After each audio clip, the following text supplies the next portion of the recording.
likambo minene yeli biso na mboka basali na nzambe misatu ya nguya bazoya kokita na kati ya ministère amen na ye moko papa l'apôtre Léopold Mutombo Kalombo na cadre ya école du ministère international pasteur évangéliste maman prophétesse osalaka musala nzambe avec beaucoup de difficultés avec beaucoup de problèmes de la famille les ministères n'avancent pas okomi komi tuna soki nzambe azalaka oui Dieu existe papa Poussana maman Poussana ozana besoin ya makasi 4 hommes de Dieu tango balobaka batu bazoboka babeki batu ya maladi bazobika base okotika mpona nini ozopusana te koluka te mokwaya uta musika aya kobotola onction na mboka na yo le 27 août 31 première vacation de 8h à 12h pour les serviteurs les pasteurs à partir de 15h grande école ouverte à tous dans des miracles papa maman esika nyonso ozolanda biso oyokaka miracle na sango ya komona 4 jours d'impactation de solutions de visitation makambo ya somo ezoya na Kinshasa.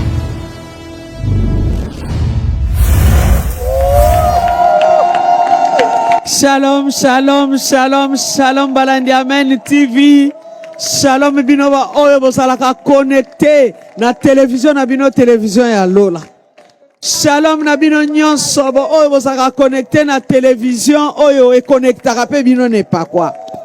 Shalom na ba oyo nyonso bolandaka biso. Papa, mama, elenge mwasi elonge mobali. Shalom epai ozali. Tika ngolu ya nzambe efuluka. Talaka télévision na yo malamu. Soko moni kaka ba mama babimi. Seke likambu ezali. Boyenga na koloba mingi te. Na yambi bango. Mama bauti ko pikola ngande ko pikola. Bauti ko bakola ngande ko bakola babi mama kapi olali. Me likambu eza ya munene. Lipambo eza ya munene. Lobiko eza ya munene. Kokango na mena ya munene me mama kapi neti kaka olali. Nene nga pe na yembangu. Nongo somo na bo na yembangu. Kokutana na ba mama. Alo, nenge na yembangu na ebite liboke ni babongisi.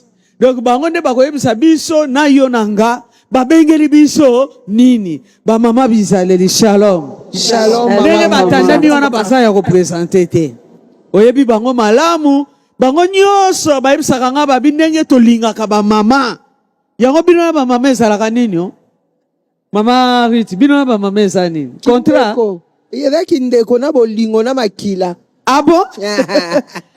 Mama Safi Golobi, mama Kapi Yaka. Ozolala, lipambo lieza ya munene. Amen. Ekiti. Yango sango boyeli biso ezani. Nzambe apambola bino. Amen. Topambola mi.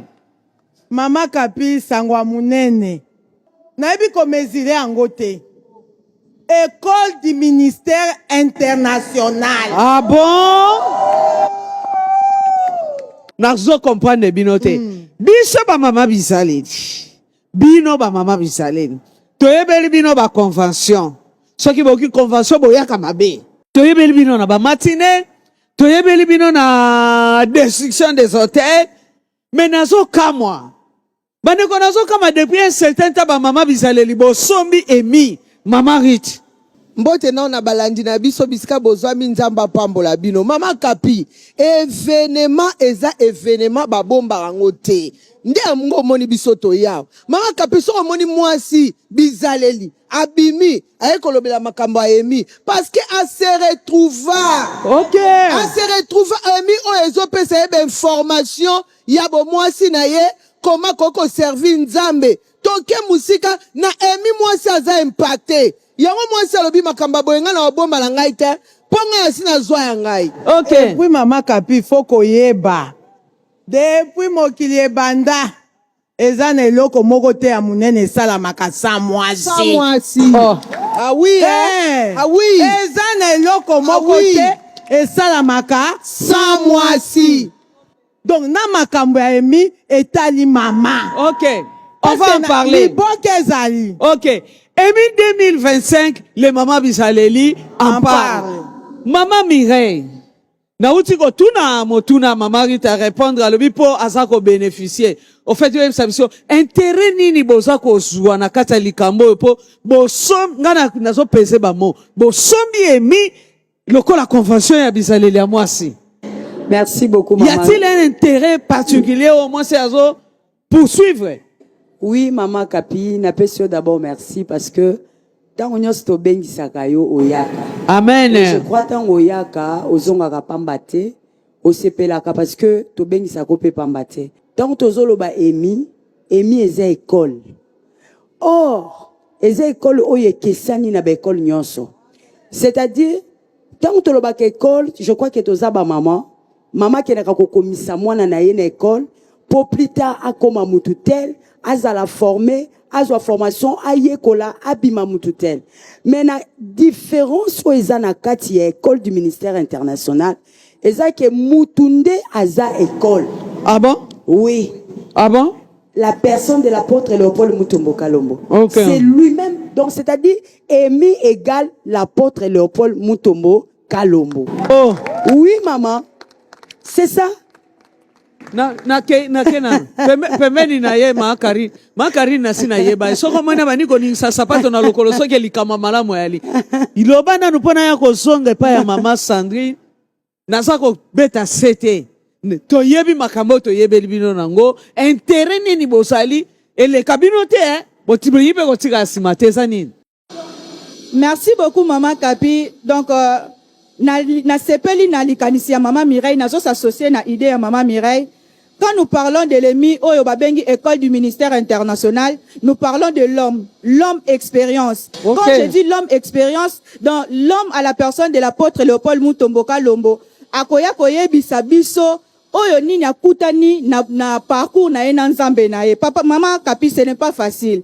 Mutu Oyo Oya bengami mutu, oya koyeko pesa conseil, oya koyeko partager expérience na ye, eza mutu akutani na ba humiliation, mutu akutani na ba rejet, mutu akutani na ba problème ebele. Alors tant mutu akerisaka expérience wana, quand il nous parle, il n'y a pas du forcing maman Kapi. Donc quand il parle de son parcours avec Dieu, effectivement ce sont des intimités. Maman Kapi akoka ko bombango parce que ba parcours mususu ezalaka soni. Tant toyo kaka toma koloba, moko biso ba mama to se fonda kan larme. Parce que ozotala mutu oyo na parcours na atikala ki na pantalon moko. Atikali na chaussure moko, mais il n'a pas abandonné son Dieu. Jusqu'aujourd'hui, il est constant dans son ministère. OK. Donc ba maman bosomona pourquoi elles sont intéressées. Ma curiosité va un peu plus loin. Ma lobese pa ya maman Sabi. Maman, puisque bolobi bo koti makambo edemi bo mi retrouver bo soya ko expérience c'est pas ya mutu. Parlons un peu de l'EMI 2024. Pesa biso nanu thème na ngwe salaki nini yo kangaki nini na EMI wana.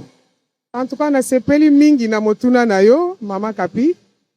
Effectivement l'année passée on était présente na EMI. Thème na ngwe salaki au nom du Père et du Fils. Et tozwa ki makambo ebele na kati ya expérience wana ya année passée. D'abord toyekolaki que le Père c'est un repère. OK. Toyekolaki lisusu que le Père c'est une source. Toyekolaki lisusu que le Père c'est une référence. En tout cas na vie oyo. Quand un fils n'a pas un père, azotambola na désordre. Quand un fils n'a pas un père na monde alelo, même biologiquement parlant, c'est un enfant qui est anormal. Et autant plus que na œuvre et en Zambé, le père joue un grand rôle dans la vie d'un fils. Parce que c'est le père qui présente le fils, qui l'introduit dans le ministère. C'est le père qui impacte le fils. Et comme tu as vu exemple, il y a Emi, l'enfant ou le fils suit correctement ce que le père a vécu. Pour l'obiso qui a vivre ango, aye bake mutu moko sa leka ki na étape wana, azwa ki e yano. Mama Safi. Na makambo nyonso mama Sandrine lobi, ya mwasi nini na kati? Ya mwasi ezali. Est-ce que basi bayaki pe na ekola ngo ya mwasi nini? Ebele. Mama Kapi. Tango azoloba au nom du Père et du Fils. Biti nanu ya EMI ezanini. Pour améliorer qualité à service divin. OK. Parce que Moutoua Longa a déjà un secret. Et puis parcours en Thomas, atikali malgré ba échec ndenge mama Karine alobi ba obstacle akuta nango ba humiliation, mais il s'est relevé. Aujourd'hui c'est un homme mondial, la Bible à la main, même comme le ministère amène action missionnaire d'évangélisation des nations, ezo kokisama. Et kokisami comment il est devenu l'homme des foules, comment les gens le suivent. Et tant qu'ils ont impacté Mama Kapi, les femmes s'y retrouvent. Parce que parmi bana nenga talisa kibiso, na kati au nom du Père et des Fils, ezana bana o lokwa biso bana ministère amen. Toza bana o gagné biso na évangile, o tozo bana na kati église na ministère amen. Eza pe na bana o par onction. Ozomona. Eza pe na bana o biologique. Oye moko aboti na muchopo na lokola ndakisa na okolo ba Pasteur Simeon ndeko Jiska meza na bana lokola biso tobota mina kati ya lotomo biloko wana c'est une université, et puis eza na bana o tozomona ba chinois ba américain batu nyonso bazoya, mais na kati ya bana wana il y a aussi des filles Mama Kapi, il y a aussi des servantes, il y a aussi des femmes de pasteurs, il y a aussi des femmes qui doivent jouer un rôle dans l'église. C'est tant qu'ils ont impacté Mibali, ils ont impacté pe maman. Et bongo biso ba maman bizaleni. Yozo monate ke tozo matofira bezi emi ezoya bayembi basi bayaki. Tomona ki bayembi basi baye. Ba prophétesse bayaki. Pe tango azo benga, azo impacté chaque catégorie. Et puis on a kolongola ba confusion na ba ministère. Omoni emi ndeli kambo ya emi yangoana. Mwasi akoyeba ko exercer ministère na ye, limite na ye za wapi. Mobali akoyeba ndenge ni. Mwasi ya mosai na nzambe ako se retrouver, même mwana ya mosai na nzambe azo se retrouver na kati ya emi. Wow. Donc, maman, vous comprendre déjà le pourquoi, le but poursuivi par l'homme de Dieu. École du ministère international, nazo rejoindre maman lobby, ezali pona koya ko améliorer, ko pesa qualité, ko bongisa lisusu, mutu oyo azali ko salela nzambe. Nakosonga na 2024 pona yoki makambo ebele eza kuna na kati toko kundola. Bongo mama Mirayo ko yebisa biso, temi ya ane oyo ezali nini? Est-ce que mosai na nzambe expérience wana akokabolango yemoko to ndenge nini? Oui, Mama Kapi, tozana sango kitoko pona emi, parce que temi nango déjà, ezo talise ke makambo kozala somo. Yomoko yokanan. Élysée, une grande école pour les patriarcats et les mentorats. Déjà wana Mama Kapi, toyebeli Eli azalaki nani, Elisa azalaki nani. Et toyebi nini salamaki na histoire na bango. Alors Moussa Nzambo akoyeba qu'est-ce qui s'est passé. Mais otuninga pe lisusu. Est-ce que mon Nzamba kozala yemo? Expérience ya école. Expérience wana école. Papa na biso azalaki égoïste té. Azalaki égoïste té parce que ayeba ka ko reconnaître ba grâce na ba don oyo nzambe pe atia na kati ya ebele o baza partout sur la terre. Donc ba o bazo ya wana pe bango pe ba école kaka. Bango pe baza ba école. Baza na ba expérience. Tala nanu o eza privilège Mama Kapi. Donc nazomona te musana nzamba ozanga ndeni. Donc à part expérience, vie école ya papa na biso e kozala pe lisusu na basai na nzambe ya minene nazo ba minene moko ko uta Brésil, mosusu ko uta Ghana, mosusu ko uta Venezuela.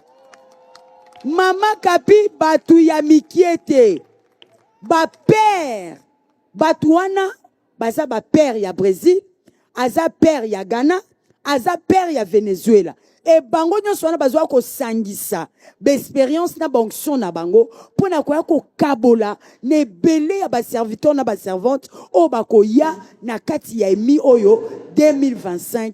Alors ce n'est pas à ne pas rater maman. À ne pas rater. Balobi ekobanda le 27 et kosila le 31 août, donc du 27 août au 31 août. Pesa biso programme ekozala ndenge nini? Merci beaucoup Mama Kapi. Et là on a sepela na Thomas Léopold parce que c'est un homme organisé. Et tellement alinga ko partager savoir na ena les autres atika pe opportunité na batu o ba kendaka misala ba assister yango to bengi yango emi ezaka de partager na ba vacation.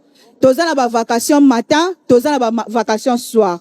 Donc na kati ya vacation wana par rapport il y a temps, il y a emploi du temps, il y a mutu ko se retrouver parce que avant abanda peut-être la deuxième vacation à ça là toujours moi briefing il y a première vacation pour que ya zala ki na première vacation te ayeba ko se retrouver parce que toyebi réalité ya mboka na biso par rapport aux embouteillages. Donc basali na nzambe basali na nzambe banda déjà ko se préparer par rapport à ça. Mais j'aime aussi ya ko assister parce que bazaka na soif ya koyoka cet homme de Dieu et ça batumisu mama kapi 6 heures déjà zawati deuxième vacation à se déplacer à rater. Donc, tout ça na partie école et tout ça na partie service. Maman Nadine ngana sali constat. Maman Nadine ozanga kana emite. En tout cas, aux régulière. 2024 bimina nini pour maman azotala yo alobabo cette fois-ci, c'est mon tour hein. Ba maman bazotala nga na roebsa bango que na 2024 l'homme de Dieu a parlé de beaucoup de choses. C'est-à-dire na kati ya papa moko azobimisa bana ba sorta bana ebele mais eloko ekendaki su musika po impacter ngato et même la révélation c'est que c'est ce père là qui est un père spirituel ou un père onctionnel ndé aza na capacité à définir destinée à bana. Oh amen. Répétez non. C'est ce père là azali père spirituel onctionnel dans la capacité à définir destinée à ban. Maman Nadine. Mutu awutake pa nzambe. Ayena liboke na nde bangle balubaka package na ye. Ayena koli na ye na makamu na ye. Sikoyo tata aza na makoki ya ko changer destina mwana elingo lo banini. Ya ko définir te verbe yo bimission nde ya kilo ko définir. Mais mutazo est déjà défini. Non, mutazo est défini parce que ndenge to le ba toujours quand on vient to ya na ba problème ba famille na biso. Ozala mosali na nzambe, ozala mwana na nzambe. Nous nous retrouvons dans la même situation. Tozoya nango sans pour autant toyeba. To continue na kati ya sacerdoce, mais les liens ou les problèmes de nos familles nous rejoignent ou ce qui kokangama na biso. Ce qui fait que oza mosali na nzambe mais ozo évoluer te. Oza ndenge moko na ba parents na bandeko na yo oyo ba eza bana na nzambe te basali na nzambe te. Il faut ce qu'on oya au-delà il y a père biologique, c'est-à-dire un père spirituel ou un père onctionnel de aroya pour aluka à redéfinir destiné na po okota na kati ya ba droit na yo lokola mosali na nzambe lokola mwana na nzambe po omona oyo nzambe abongisaki po na yo. Dès à ce moment-là au monde ministère ne comme impacté, les choses changent parce que c'est lui qui impacte l'autre. Azaka muto nzamba ça impacta qui est. Et cet homme, ce grand homme de Dieu, l'apôtre Léopold, nzambe na expérience n'est impacté le lo. Et ça on se relobate mis ce monde amato ezo yoka. Deye a fandi alobi je suis là, je vais partager expérience na ngai na ba o bazoya sika pour que bango pe ba vivre le surnaturel on na vivre na nzambe na nga lelo. Donc azo corréler bâton na ya grâce to ya secret on nzambe pesa qui pour que après lui qu'il y ait beaucoup de mutombo qui sortiront pour ba vivre pe ba expérience wana ba mutombo yo so wana mibali hein. Non. Ato ba makama basi na kati emi. Maman, tout ça va servante. Ba mutombo pe ya basi babima. Bazali. OK. Maman pasteur pe bazali. Bana ba pasteur pe bazali, o bazali ba fille. OK. Parce que quand on parle du père et des fils, donc les fils biologiques sont là, qui sont les fils ou les filles des serviteurs, des pasteurs. Donc on a droit. Donc bana ba pasteur autrement dit ba o ba sa ba pe ba pasteur ba ya pena bana na bango mama safi tokena c'est important. Mama Kapi mutu akoma munene mba moko te. On commence toujours par petit et puis ozokola. Omoni likambo ya emi batu batala ngo na musika te. On impacte tout le monde. Ezala quel que soit service social et la kanzambe. Tango yozo na emi, onction se transfère. Donc tango mutu na nzambe azoloba, parce que c'est un homme d'abord, ouin. Tango azoloba, onction na ye, azolinga akabolango na batu nyonso. En fait que famille na biso abana na nzambe, to évoluer na bon nzambe. surnaturel na obenga yango. Omoni tango tomateaka. Les choses se passent, c'est terrible. Mais il n'est pas égoïste. Il veut voir des mêmes choses. Qualité à service, il faut l'améliorer. Souci nange sali bolobi de père et de fils. C'est ça. Ba pasteur na ba maman pasteur. Baya. Bana na bango biologique. Oui. Bazali pe autorisé koya na bango. Parce que maman capitaine otomona qui au nom du père et des fils. L'apôtre nous a fait voir les hommes de Dieu puissants au ministère na bango impacté basi na bango. Ya Bible to ya mikolo. Ya mikolo ya vie. Mutu pe mwana. Mwana ya pasteur. Ministère na ye. Ya papa na ye. Au mwana na ye lisusu akomi koteya. Akomi koteya na koko lisu merci ba mama. Tobete na Tangela ngai kasi kombo te. Jusque là. Bozana kombo na bango. Nana za miko. Alobi alakisaki. Soki alakisaki botangela biso exemple. Jimmy Swaga. Oya uti kotika biso papa kesonam. Papa Oyedepo. Papa Oyedepo. Na Afrique, en Europe, partout. Donc bana babanda ko salela nza tata banda ko salela nza mena bana ne eza ekilate. OK. Mais ça ne fait pas débat. Un médecin, oh yazo coaché moi né comme un médecin. Un avocat na musopone abimisaka avocat parce que tout père alingaka mona lignée na ye koyeba ko reproduire oh Oui, maman Kapi, na kobakisa po na ko continuer. Nazomona bazo ganga kuna na likolo fona mata kuna ondire likambo ya kuna. Pona ko continuer oyo maman Karine alobi. Oko se rappeler na Bible. Tangu Joseph akomaki ministre na Égypte. Bandeko ne baye asalaki semblant atuni bango. Boza bino so bandeko parce que na mona bino kwa ba espion. Habite biso toza bandeko mais atunaki bango. Bino bosalaka nini? Réponse na bango balobaki nini? Toza ba berger uta batata na biso ndenge batata na biso basalaka. Donc c'est normal que oyo papa zo sala nde yango mwana ko continuer. D'ailleurs munganga za pembeni c'est les jeunes c'est dans la l'Aden. Ezana katia makila, c'est tout à fait normal. D'ailleurs, la Bible est au bon de Ratolobarani. Dieu d'Abraham, d'Isaac, de Jacob. C'est par rapport à quoi? Par rapport à la continuité. C'est tout à fait normal. Quelle catégorie de femmes bozali kozela na emi oyo? Puisque bino bolobi emi bolatengo ekomi ya bino, nyonso boso tangela ngai ezali makambo kitoko bozwi na emi ya année passée au nom du Père et des Fils. Soki na ladi wana boko fungolela nga buku na bomo ina kokoka bino te. Bongo na 2025 bozo zela catégorie nini ya ba mama baya. Po bino ba basi etito koloba wa bobitala malamu wa basi. Maman Kapi tozoze la catégorie nyonso ya mwasi. Baza la kati no esiko parce que cette affaire nous concerne toutes. Tozan a besoin ya ba maman ba poupolaka, ba femme cadre, ba femme baza élevée en dignité. Tozan a besoin spécialement ya ba femme pasteur parce que bazali les épouses des pasteurs existent mais il y a des femmes aussi qui sont pasteurs. Si nous autres nous sommes retrouvés tout en état cadre, oyo fukami na sena makolo ya papa, o apprendre lisusu koleka oyo yebi. Qu'est-ce qui manque? Les femmes cadres sont concernées, les femmes politiques.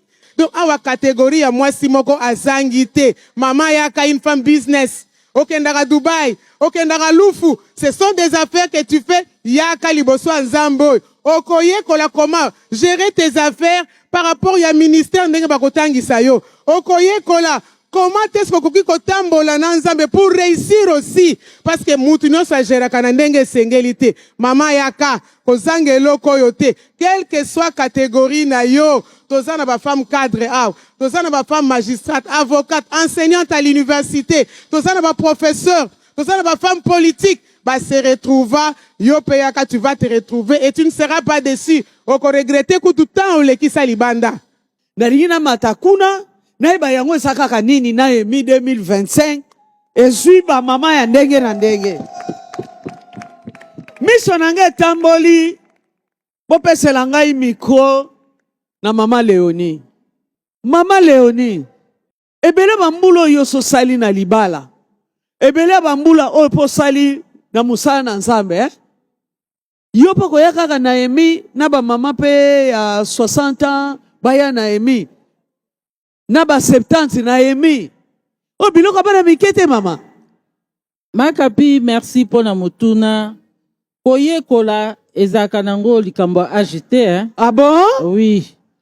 Soki olingo ye ba ebele. Mala moya koye kola. OK.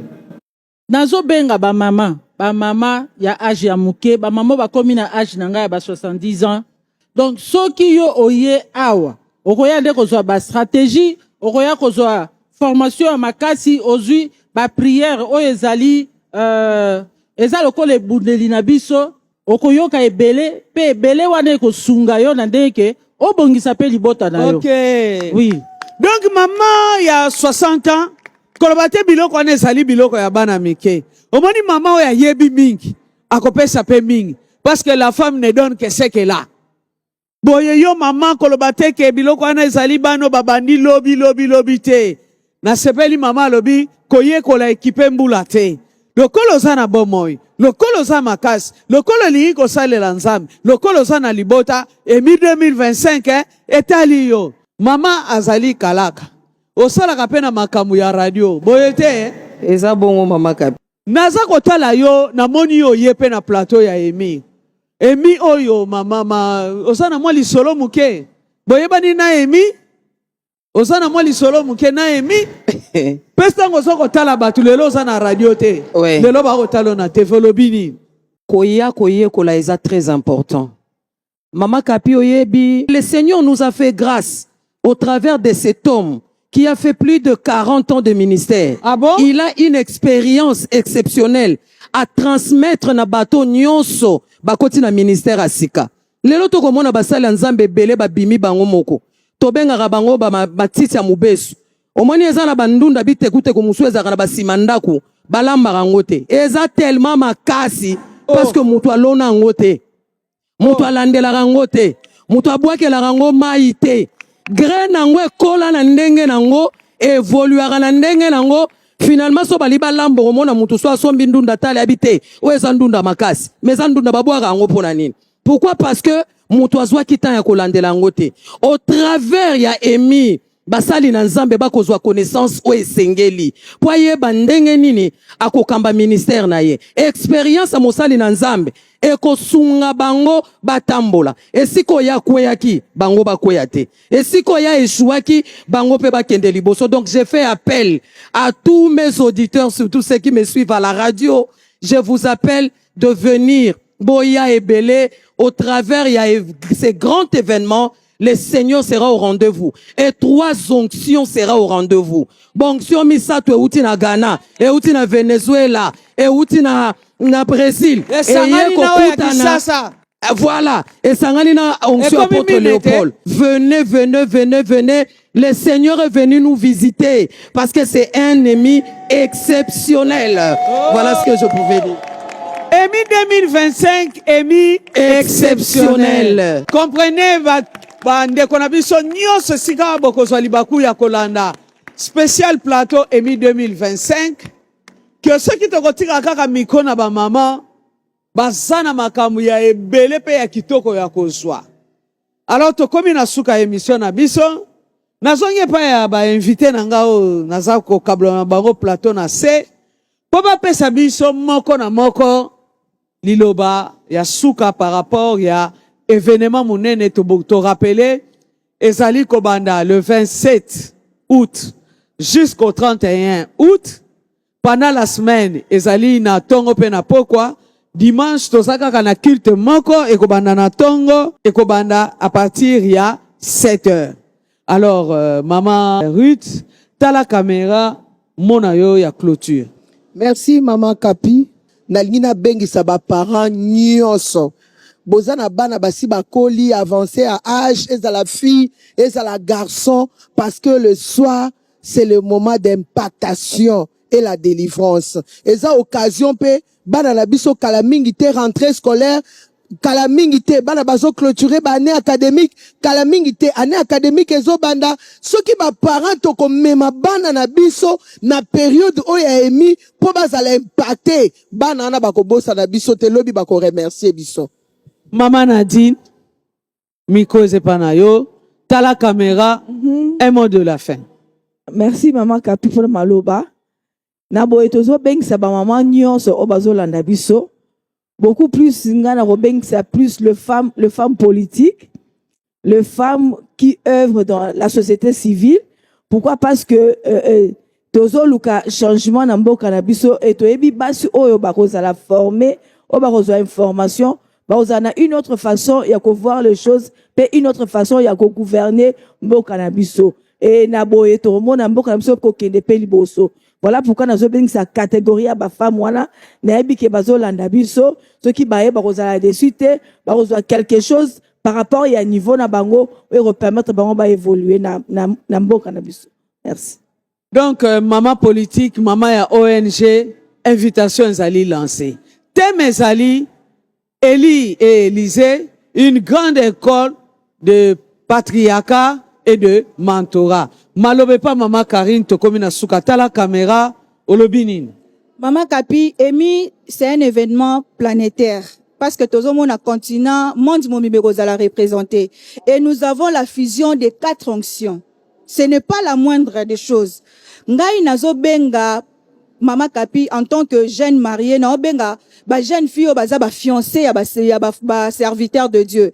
Parce que eza na ba jeune fille mususu a perda na ye a lupa mariage na ye do pa crainte ka ya ko bala mosali na Nzambe.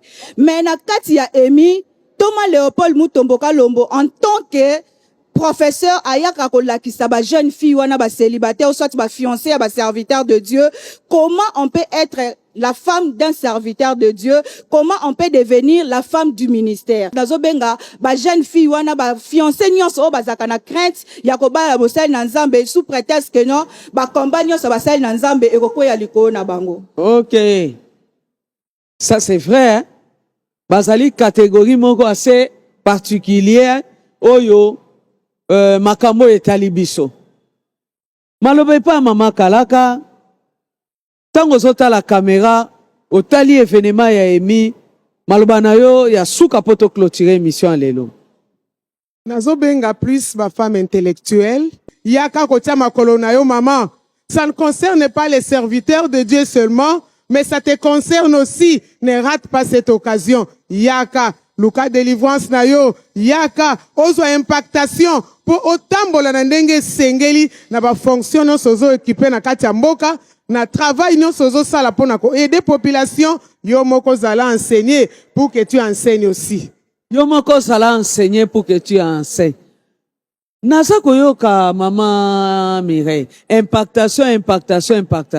Eza nini pe mona yo de la fin. Pourquoi besoin qu'on insister moi ça y a kozwa impactation, moi ça y a kozwa délivrance. Maman Kapi, un Dieu qui existe pose des actes. Un Dieu qui existe pose des actes. Nalingi na s'expliquer. Nzambe oya kutani na papa Mutomboka Lombo qui est notre père. Azan Nzambe a se manifestaka. Tolobeli a plus l'enseignement, mais cet enseignement est accompagné de la puissance. Yango de tozolo impactation. Okomona tango Moïse akutanaki na Nzambe, tango azongaki azalaki le même Moïse te. Ezalaki na makambo ezalaki ko talisa devant Pharaon qui réellement nakutana na Nzambe. Et azalaki ko sala démonstration ya puissance. C'est ça qu'on appelle impactation. C'est-à-dire tango bassin na Nzambe bakoya, non seulement bakoza l'enseigner, non seulement bakoza la former, non seulement bakozwa expérience au papa na biso abika, mais aussi l'onction véritable qui est une puissance. Ndeko ya pona ko changer ba destinée, ba vie na bango, ba makamu nyonso, ba stagnation. Oyo nyonso ezo sala ke ba hésiter, ba mona ke bazo comprendre te, ba ministère ezo marcher te, makamu ezo simate, c'est à travers cette onction Ndezoya ko corriger ba makambo wana nyonso. Voilà pourquoi tozolo ba impactation qui sera suivi de la délivrance. Po yango ndo tunaki. Mais comme mot de la fin nanga na sala appel na banani. Nga nazo sala appel par rapport au thème. Le thème nous dit Élie et Élysée. Et là maintenant je viens faire appel na ba père spirituel. O baza ba père nazo bengi sabango na ba Élysée o baza ba fils na kati ba ministère na bango parce que tokomi na tanga suka mama kapito zomona bana mingi bazoto se sous ba perte nzamba bimelinga au cours de cette école bakolakisa biso qui est Élisée qui est Élie et comment au cause anasia makolo ya Élie pona nini pona une école de patriarcat et de mentorat pona papa ko kende ele kendaki matika ki mantona ye alors ezatan baya ko yekola ba wele la kate mais papa pesa kana tango amonike na komi na fin course nanga maintenant na ko céder manto na bengi ba catégorie ya batuana ba bengi catégorie ya papa na bana na ye papa ya molimo na bana na ye ya molimo soko ya solo osako mi retrouver lokola tata tala pembeni na yo ba Élysée bazate makambo etali biso mibale na Eli na Élysée mama safi tokomi na suka. Merci mama Kapi oyebi emi oyo ekoza matata eza vraiment matata mingi parce que soki ozomona ba ministère ya ba papa na biso bakoya ko s'associer na ntoma ozomona des choses terribles. To batu bazo bwaka babeki. Les gens sont délivrés. To mona kape na ministère ya papa na biso apôtre Léopold. Chaque fois azolo ba délivrance, azolo ba impactation. Donc à partir déjà à 14 heures, le temps des miracles. Nde omona ka mutu kaka kiti ya pamba, malade pakati. Alors maman na koyeba te, au docteur akoki te. Essaie d'abord c'est Dieu. Nzambe okosangisa batu mine pamba te. Certainement, ezane loko ezali oyo pona yo. Pona yo mama ozolanda biso. Yo ndeko mwasi. Yo lobi okufela baboti. Yo lobi ozana mutu te. Yo lobi ozana mutu akadre na ministère te. Ngonga yango oyo. Oyebi ke batu pe bazobela. Malgré ba osalela nzambe. Me bazobela mama Kapi. Délivrance yango oyo pasteur. Délivrance yango ndeko na ngai mama batu mine pona yo moko bongo bika te École du ministère international bato mine bipakwa mine batu batamboli bamboka na bamboka pona yo mutu moko to motune yali bongo yo bika te. Cette fois-ci c'est ton tour. Amen. Cette fois-ci c'est une occasion à ne pas rater. EMI 2025, EMI exceptionnel. EMI 2025, 4 sanctions pour une seule personne. Amen. Alors maman, bana pe bazana vacances. Alors maman, est-ce qu'on peut bousculer le programme na yote? Maman ya bureau, est-ce qu'on peut senga cette fois-ci nzela te? Reportez na nous mouke voyage. Mbaloko kende na nute, yakanan. Parce que tant baza koloba impactation li koloba nguya na nzambe et pas quoi na nzambe zo kota na bomo inayo pona ko affecter domaine oyo ya yo. Cette fois-ci mama yaka na pe ko so mayele okoma na lipamboli pona yo moko pona ba Élysée oyo ya yo et pona ba génération sima na yo. Yango li solo ni yo ko tika mbalo na songeli na mama safi koloba bipakwa mine biso so totali to beti machine pona yo. Bipakwa mine, pona yo mutu moko. Il se passera certainement quelque chose. Bongo bikate, nzamba pambola yo. Biso neto lobi bo etogosala. E bongo yo, otikali? Nzamba pambola yo. Nzamba pambola décision na yo. Nzamba pambola le fait qu'on reporte voyage. Nzamba pambola yo lokolo koyana bana. Zamba pambola cette fois-ci on accompagné papa pasteur. EMI 2025, EMI exceptionnel.